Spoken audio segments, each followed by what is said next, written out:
India stands with Israel this moment and beyond. 9 साल बाद एक ऐतिहासिक यात्रा।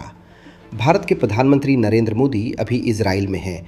1 अरब से ज़्यादा लोगों के नेता दुनिया के इकलौते यहूदी राष्ट्र में। और ये सिर्फ फोटो ऑप नहीं है, ये ताकत है, रणनीति है और पूरी दुनिया को एक मजबूत संदेश है। मोदी सिर्फ मिलने नहीं गए, नेतन्याहू के साथ बैठकर उन्होंने एक रिश्ते को और मजबूत किया जो पहले से ही स्टील जैसा मजबूत है। दोनों देश आधुनिक युद्ध को समझते हैं। ड्रोन, रॉकेट, आतंकी नेटवर्क जो नागरिकों के पीछे छिपते हैं, ये कोई थ्योरी नहीं है, ये हमारी हकीकत है। भारत ने अपनी सैन्य ताकत में बड़ा निवेश किया है। इजराइल लाता है दशकों की युद्ध परखी तकनीकी नवाचार। जब भारतीय कौशल इजरायली तकनीक से मिलता है, आप सिर्फ हथियार नहीं खरीदते, आप एक ज़्यादा स्मार्ट सिस्टम बढ़ाते हैं। अब बात करते हैं आंकड़ों की, क्योंकि आंकड़े झूठ नहीं बोलते। 2020 से 2024 के बीच इजराइल के कुल रक्षा निर्यात का 34% सिर्फ भारत को गया। कुल सौदा $20 बिलियन से ज़्यादा। और ये तो सिर्फ निर्यात है। इजरायली कंपनियां जो भारत के अंदर उत्पादन कर रही हैं वो अलग है। Barak missile system, advance radar, Israeli design पर बने ड्रोन भारत में बन रहे हैं, भारतीय हाथों से। यही है मेक इन इंडिया की असली ताकत। अब बातचीत आगे बढ़ रही है। Ballistic missile defence, laser defence system, air shield की अगली पीढ़ी। 2012 में इजराइल ने भारत को सिर्फ $300 मिलियन का रक्षा निर्यात किया था। 2017 में बराक डील के बाद ये $3.4 बिलियन हो गया। फिर भारत ने मेक इन इंडिया को आगे बढ़ाया। इजरायली कंपनियों ने क्या किया?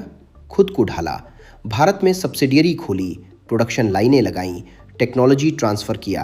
क्योंकि ये एक बार का सौदा नहीं, ये एक लंबी अवधि का गठबंधन है। 7 अक्टूबर के बाद जब दुनिया के कुछ लोग इजराइल को लेक्चर दे रहे थे, मोदी ने हमास की सीधे निंदा की।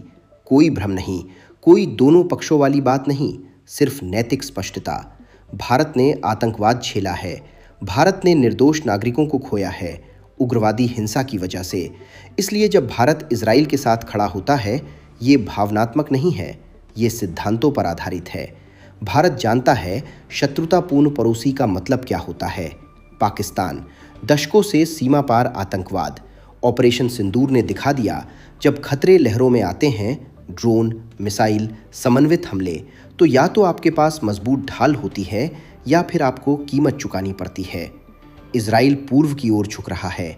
भारत अपनी वैश्विक शक्ति की भूमिका में कदम रख रहा है। दुनिया का सबसे बड़ा लोकतंत्र मध्य पूर्व के सबसे मजबूत लोकतंत्र के साथ कंधे से कंधा मिलाकर। मोदी और नेतन्याहू जब साथ बैठते हैं तो वो सिर्फ अनुबंधों पर चर्चा नहीं करते, वो दिशा तय करते हैं।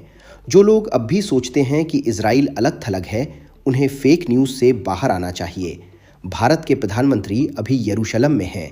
भविष्य नई दिल्ली और यरूशलेम के रास्ते से गुजरता है। अब सवाल आपसे, क्या भारत इजराइल की ये साझेदारी आने वाले समय में एशिया और मध्य पूर्व की ताकत का संतुलन बदल देगी? अगर वीडियो पसंद आया तो लाइक करें, शेयर करें और चैनल को सब्सक्राइब